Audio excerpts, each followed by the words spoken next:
Hi there, and welcome to A Song of Ice and Fire Explained. This is a video series where we explain the massive conspiracies going on in A Song of Ice and Fire. If you haven't seen our previous videos, we suggest watching those first.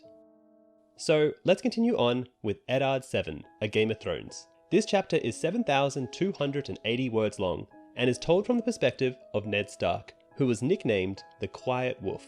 In this chapter, after viewing the body of Sir Hugh, Ned and Sir Barristan Selmy struggle to convince King Robert not to compete in the melee.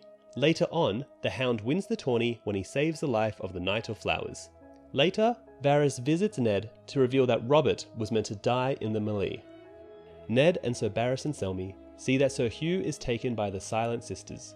Barristan Selmy explains that he stood vigil for the fallen knight himself, as the boy had no one else except a mother far away in the Vale of Arryn. Sir Hugh had been Lord John Arryn's squire for 4 years and had been knighted by King Robert Baratheon after John Arryn's death.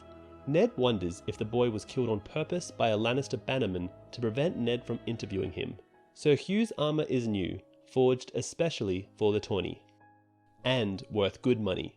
Sir Barristan does not know if Sir Hugh had even finished paying the smith. Ned replies that the boy paid dearly, and orders the Silent Sisters to have the armour sent to the boy's mother. Sir Barristan continues to walk with Ned, and informs him that King Robert intends to fight in the melee. Ned already knows. When Sir Barristan suggests that drunken words are often forgotten in the morning, Ned insists Robert will remember. As they approach the King's Pavilion, they hear Robert raging at his squires, Tyrek and Lancel. When they enter the tent, Robert complains that his squires cannot even put a man's armour on him properly. But Ned tells him the boys are not at fault. Robert is too fat for his armour. Robert tells Ned in mock anger that he should not call his king fat, and then sends the 2 squires off to get a breastplate stretcher from Sir Aron Santagar.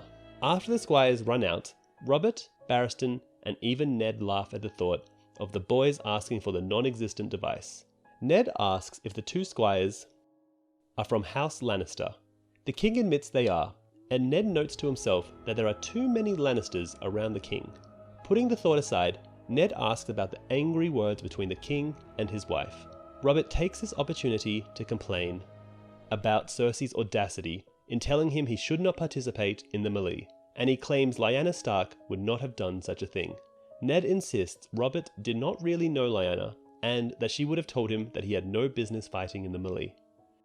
This does not dissuade Robert, who insists that, unlike Ned, he still has juices running in his veins. When Sir Barristan speaks up to explain that no man would dare to strike a king during the melee, Robert is furious and sends Sir Barristan away, but orders Ned to stay and to drink. Robert laments to Ned that he was never so alive when he was winning the throne, or so dead as after it was won. He declares that Ned or Jon Arryn should have been the king, but Ned reminds Robert that he had the best claim. The king declares that he had not wanted to marry after Lyanna's death, and that it was Jon Arryn who recommended Cersei Lannister. Robert admits that Cersei is beautiful, but insists that she is cold and that Jon Arryn was a fool for recommending the marriage. Robert only agreed to it so he'd have the wealth and might of Tywin Lannister on his side should Viserys Targaryen ever return to claim the throne. Robert also apologizes to Ned for the death of Sansa's direwolf, admitting that he is sure Joffrey lied regarding the incident. He continues that he dreams of giving up the crown and becoming a sellsword in the free cities, but the thought of Joffrey on the throne with Cersei whispering in his ear stops him. Robert asks Ned how he could have made a son like Joffrey. Ned responds hollowly that Joffrey is only a boy, and that Jon Arryn often despaired of Robert himself when he was a child. Robert admits this to be true, and claims that he turned into a good king. When Ned does not respond, Robert declares that Ned could at least say he is a better king than Aerys. Ned admits the truth in that. Robert insists that he and Ned still have many years yet to set things right and make him a good ruler. Changing the subject, Robert asks who Ned believes will win the joust. Robert comments that Loras Tyrell is a son to be proud of, and regales Ned with the story of when the young knight unhorsed Jaime Lannister in a previous tourney. Then the king mentions that Renly has told him about the King of Flowers' lovely 14-year-old sister, Marjorie. During breakfast, Robert talks with Ned about when they were boys. The stories bring a smile to Ned, who realizes he is speaking to the Robert he grew up with, and if he can prove his accusations, this man will listen. The thought of the downfall of Cersei and Jaime even makes the food taste better, and Ned feels better than he has in a long time. Ned arrives at the tourney and sits by his daughter Sansa. In the first joust, Littlefinger bets against the Hound since a dog will not bite the hand that feeds it. He loses the bet when the Hound defeats Sir Jaime on the second pass after almost losing in the first. Sansa tells Ned that she knew the Hound would win, and Littlefinger asks her to tell him who will win the second match. "A pity the imp is not here with us," Lord Renly said. "I should have won twice as much." Unfortunately, Ned wasn't paying attention to this. And by the time they lead Jaime, who can no longer see through his mangled helm, off the field, Sir Gregor Clegane is in position. He is the biggest man Ned has ever seen, even dwarfing Hodor. Ned recalls Gregor as a man of ominous reputation. Supposedly, he dashed in the skull of the infant Aegon Targaryen, and boasted that he raped and murdered the boy's mother, Princess Elia, afterwards. There are also rumours of queer circumstances surrounding the deaths of 2 wives, a sister, his father, and the burning of his brother's face. Clegane's opponent is the slim and elegant armoured Knight of Flowers, Sir Loras Tyrell, who wears a cape of woven flowers. After comparing Loras and his opponent, Sansa asks her father to ensure that Loras is not hurt. Ned assures her that the lances break to prevent injury, but cannot help but think of Sir Hugh. Sir Gregor has tremendous difficulty controlling his stallion. When the pass begins, Clegane's mount breaks into a hard gallop immediately, while Sir Loras's mare charges smoothly. They meet while Gregor is still struggling with his mount, shield, and lance. Sir Loras's lance strikes Gregor perfectly, sending him down with his mount. Sir Loras's lance is not even broken, and the crowd cheers when he raises his visor in victory. Gregor gets up in a rage, demands his sword, and nearly beheads his horse with a single blow. He then strides towards Sir Loras and sends the Knight of Flowers to the ground with his first blow. He is about to deliver a killing blow when the Hound intercedes.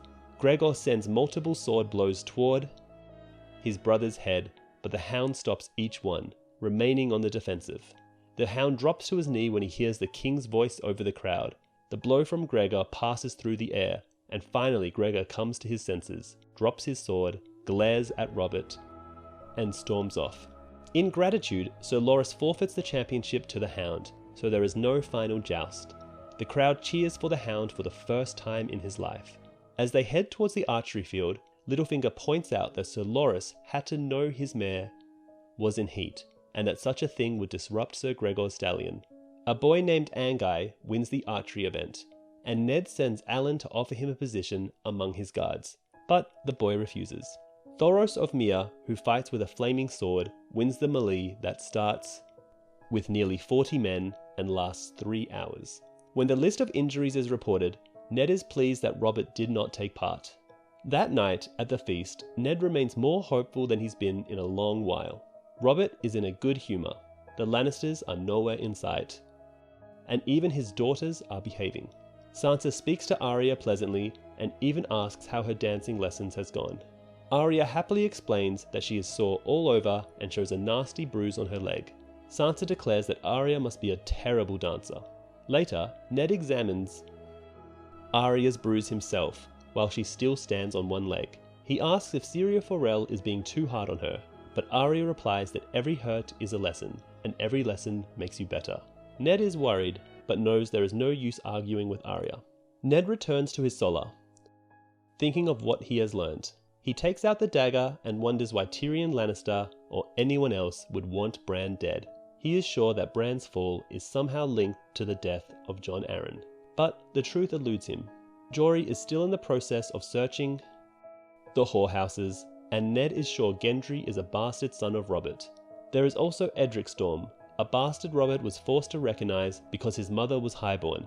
He also remembers Robert's first child from when Robert was still a boy himself. Yet, no bastard can threaten Robert's true-born children, since bastards have few inheritance rights.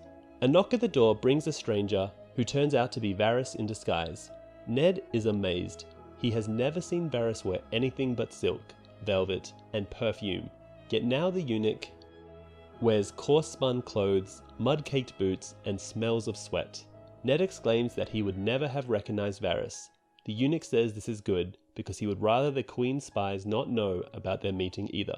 Varys reveals to Ned that the Lannisters had hoped to kill Robert during the melee. When Ned asks why Cersei would forbid Robert to compete if she planned to have him killed, Varys points out that the surest way to make Robert compete would be to forbid it. Ned is furious that Varys did not tell him, but soon admits that he would have gone straight to Robert, who would have fought to show his enemies he did not fear them.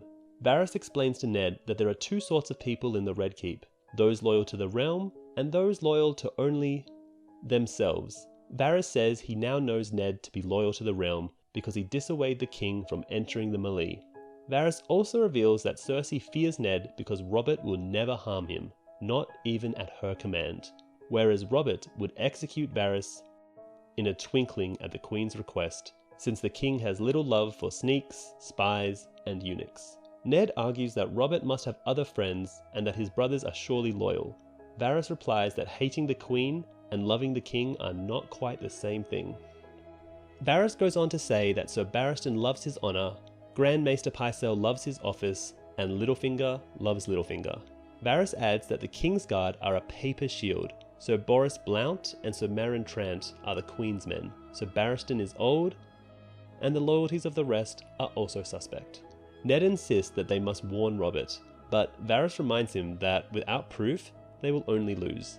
Ned insists that the plotters will try again, and Varys agrees, stating that together they might be able to stop them. As he rises to leave, Varys reminds Ned to continue treating him with his accustomed contempt.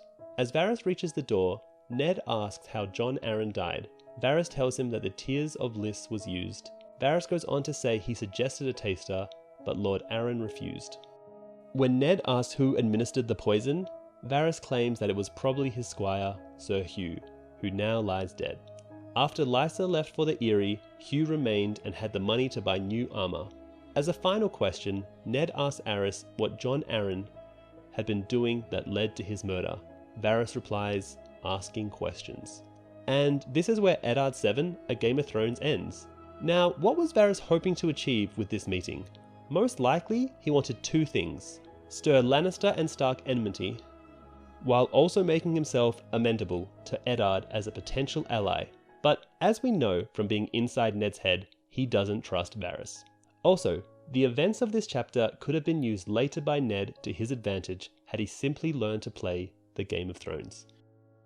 When Ned calls for the execution of Gregor Clegane in Eddard 11, Loras Tyrell asks for the honour of slaying Sir Gregor, but Ned denies him, and afterwards, Varys goes on to suggest that Ned should have sent Sir Loras, as a man who was an enemy of the Lannisters would do well to make the Tyrell his friends. Moreover, if Loras had died, it would have likely made Mace and House Tyrell throw in their lot against House Lannister in the upcoming War of the Five Kings. And that's about it for Eddard VII, A Game of Thrones. In the next video, we'll cover Tyrion 4 and continue from there. Now, here are the differences between the HBO TV show and book. The show has Littlefinger and Renly bet on Gregor and Loras' joust instead of the Hound and Jaime, which is completely omitted from the show, as well as Robert admitting to Ned that he knows Joffrey was lying about what happened at the Trident and is sorry. Anyway, that's it for today's episode. If you want to see more of A Song of Ice and Fire explained, please like, share, and subscribe. Also, when you get the chance, try out Fantasy Flight's A Game of Thrones board game, digital edition.